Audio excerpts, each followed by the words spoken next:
Hello guys! Welcome back to our channel! For today's vlog, kami ay magro-grocery. Ito nga ang unang grocery namin ngayong bagong taon.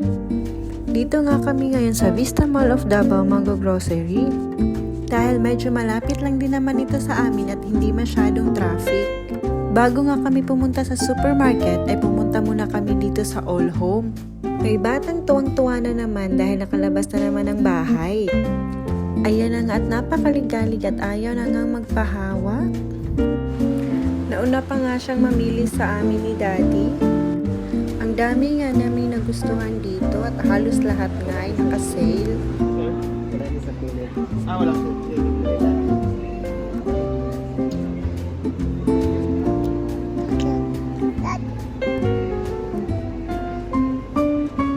Pagkatapos nga namin sa All Home ay pumunta na kami ng supermarket.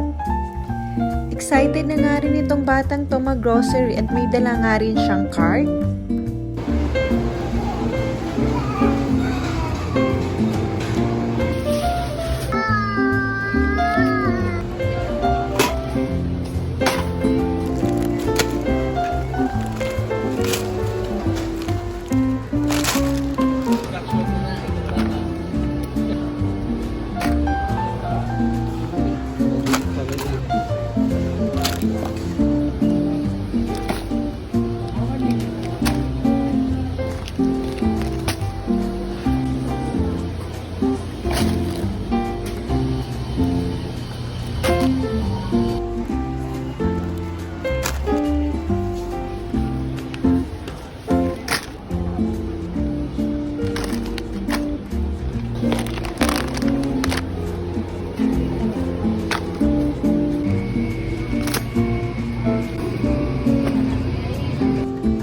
At sa sobrang kulit nga ng bata, ayan nga at nakatulog na nga rin. Napagod rin siguro mag-grocery.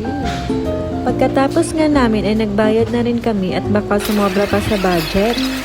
Sakto na rin itong nag-grocery namin ngayon pang 2 to 3 weeks dahil 3 lang din naman kaming nasa bahay. At ito na nga lahat ng nabayaran namin, medyo sumobra nga sa budget. At yun lang for today's video. Thank you sa panonood. Bye!